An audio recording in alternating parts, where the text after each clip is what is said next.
Hey running friends, Wrinkled Runner here. As you know, anything that we do in life has its own language. In sewing, I know what a dart is, a ham, a notch, and what to do with a foot. If you cook a lot, you know how many teaspoons are in a tablespoon. 3, by the way. And depending on your specialty, you know a whole lot more. Running is the same. There are terms that those of us who run use in everyday conversation, and sometimes we forget that new runners may not know what we're talking about. We used to have to Google what DNS meant or what splits were. In today's video, I'll be covering some running terms, so stay tuned.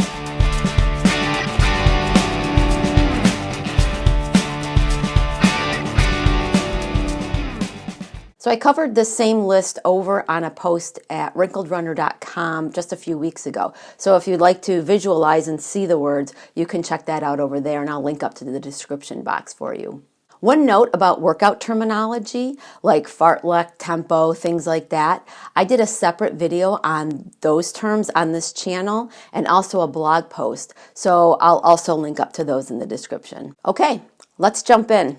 These terms are in alphabetical order, and bandit is our first word. So a bandit is a runner who runs a race without registering for it, and therefore they didn't pay for it. They have no bib or time chip, or they have a fake bib.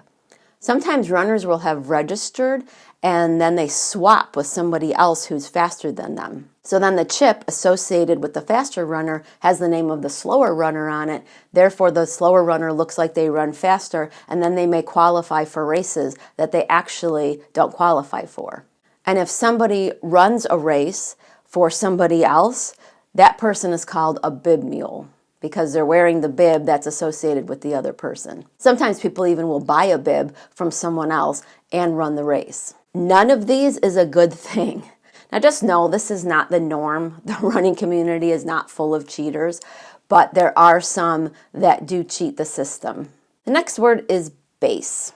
So if you just started running and you want to train for a race, you've probably heard that you need to have a good base. Your base is the average number of miles that you run in a week. And you have to, of course, have been running for more than a week.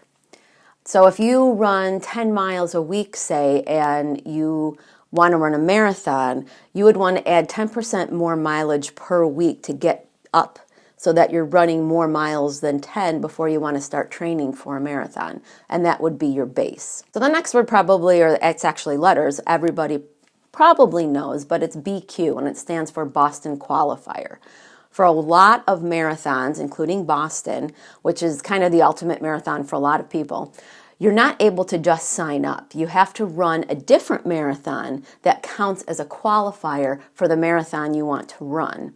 For example, when I wanted to run Chicago, I was able to use my time from my Buffalo Marathon in order to qualify for Chicago without having to enter the lottery. And the lottery is kind of a system where anybody who wants to run the race puts their name in, and then they kind of draw names until all the spots are filled, and then you learn if you won the lottery.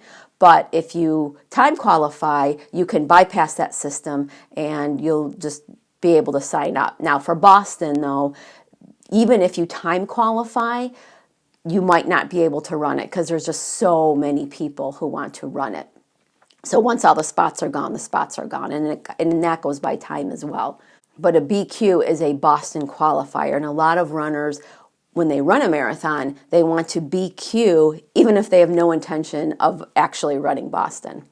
So a chip is a tracker that's either on your shoe or on the back of your bib.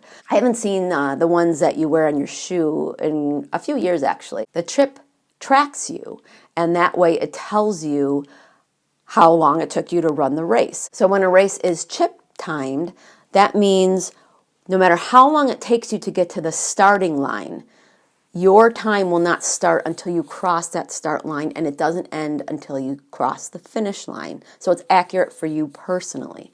So again, when I run Chicago, because there were 48,000 other people, and that they have that done in, I think, 2 or 3 waves. But you are in a corral, and it took me almost 8 minutes to get to the start line.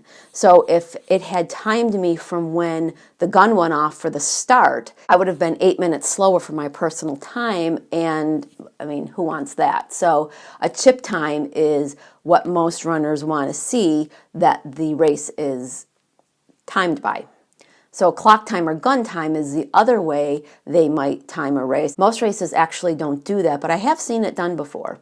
So that would mean if Chicago was gun timed or clock timed, that 8 minutes would have counted against me. The time would have started for me when that gun went off, and then it would have ended when my chip crossed the finish line.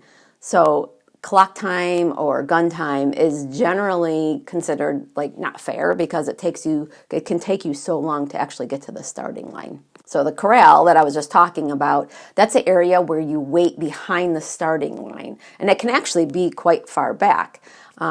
It took me so long to get to the starting line for Chicago because I was quite far back behind, thousands and thousands of other people. And generally, it's by what pace you think you're going to finish your marathon in. Now, for a big race like Chicago, they're going to tell you what corral you have to be in. And so you have to get to there at a certain time, and you stand there and you wait until the gun goes off, and then you start out. And a lot of times you're actually starting out walking and walking until you get to the point where you aren't surrounded by a lot of people and you can run.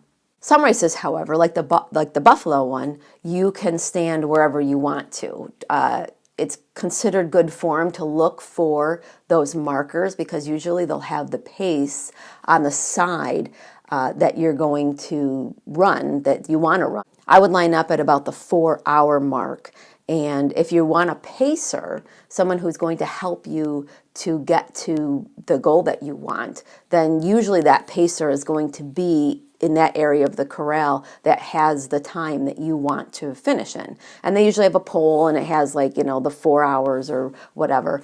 And then you can line up by them and you can follow them throughout the race. And they're supposed to be able to pace the race so that you're kind of going the same time for every mile, and then you'll finish the race in your goal time. And that's where you usually stand in the corral, is where you're going to end the race by. Now, if you start a race and you don't finish it for any reason, you will have a DNF, which is did not finish. There are a bunch of different reasons why someone may not finish, including injury, knowledge that they're not going to hit their goal. A lot of elites, when they start out, they might know 4 or 5 miles in that they're not going to reach their goal, so they may just stop right there. Some people get sick, whatever the reason. You may not finish the race, and that's a DNF. Now, if you don't show up for a race that you're registered for, that's a DNS, which is did not start. Some runners just skip a race that they had previously signed up for. I was supposed to run a half marathon, and I got a stress fracture during training, so I wasn't able to run it, so I had a DNS. And there are many reasons why people might get a DNF or a DNS. It just depends on the person. So the next word is foot strike, and that is what part of your foot hits the ground first when it lands when you run. Your foot tends to hit the same spot every time. So you're either a heel striker or a midfoot striker or a forefoot striker. Some runners try to change where they strike, but for most of us, you kind of are what you are. For races or for even routes, a loop is when you're running in somewhat of a circle. You're going to start and you're going to end at the same place. You won't cover the same areas, though. You won't turn around. And that's an out and back. An out and back is when you run a race or a training run and you run out to a certain point, you turn around, and you run the same route back to the start. I am not a big fan of out and backs. I find it kind of boring, and I don't run out and back unless I have to. I like variety in my routes, so I am constantly changing them up all the time. I've also not been able to figure out the right loop to come back. And so sometimes after my run, I've actually had to walk miles before I got home. Now, my husband, however, he would run the same mileage and the same route every day if he could. As his coach, though, I don't let him do either. So whether you run kilometers or miles, however many minutes and seconds it takes you to run a mile, that is your pace. Most runners have an app on their phone or their fitness tracker or smartwatch that will tell you what pace you are running. I can't imagine what it was like years ago when they just used a regular watch or a stopwatch to do that. That is way too mathy for me, and so I would never know what my pace was. And they'd also have to run on a track, and basically to know that, unless they were going to mark out those miles. A PB or a PR is a personal record or personal best. And, that's what we are all striving for in our races, is to get a personal best.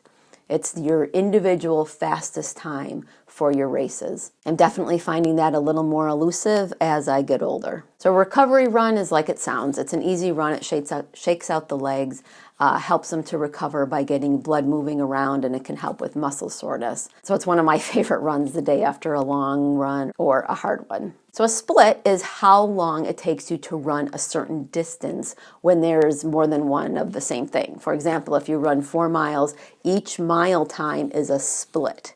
So a negative split is when you run the second half of a race or run faster than the first half. This is usually the goal strategy for many racers. This is why we try not to go out too fast right out of the gate in a marathon or any kind of race. One site that I highly recommend to runners, both new and old, is runnersconnect.net. And they have a saying that you should bank energy and not time when running a race, and negative splitting is the way to do that. So you're not going out too fast, too hard, so you crash at the end. You're hanging back in the beginning so that you can have a burst of energy at the end. And when I'm able to use this strategy, it actually works really well. When you've been training for especially a longer race, a taper comes at the end of training. In the few weeks before a race, a taper is when you use less mileage and you rest a lot more. And you're not on your feet as much as when you were actually training. It allows your body to be fresh. It allows your legs to get some rest before the race. There are different ways of doing this, and there are different recommendations for doing this. I happen to like a lot of rest and a lot less mileage before my race, and that's probably because I'm in my 50s. Some runners get pretty cranky and anxious during the taper. It's more time to think about your race and that you actually have to run 26.2 miles and you get kind of nervous for it. So the taper can make people kind of irritable. So the last word is ultra, and ultra is a race any distance over 26.2 miles. So there are races that are 50 miles long, 100 miles long, over 200 miles long. It might sound crazy, but if you're an older runner, we actually do really well with ultras, and women specifically. And they're held over the course of more than one day if they're really, really long. And you generally have a support team with you as well that meets you at certain points for food and hydration and things like that.